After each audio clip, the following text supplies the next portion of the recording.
வணக்கம்.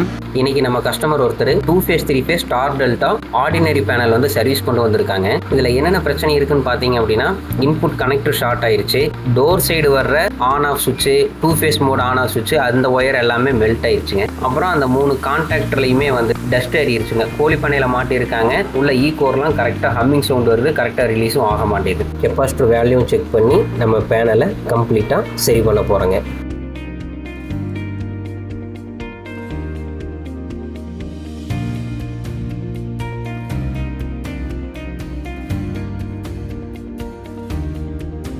பேனலை சரி பண்ணிட்டோம், செக் பண்ண போகிறேங்க. ஃப்ரண்ட்டில் இருக்கிற சுவிட்ச் ஆன் பண்ணால் தான் உள்ள ப்ரிவென்டருக்கே சப்ளை வரும். சப்ளை வருது, அந்த சுவிட்ச் மாற்றியாச்சு.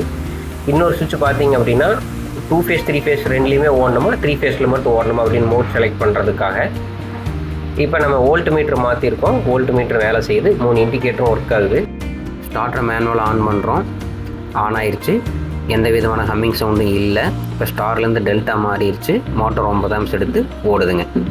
இது போன்ற பேனல் சர்வீஸ் பண்ணணும்னா உழவன் ஆட்டோமேஷன், உடுமல்பேட். நன்றி.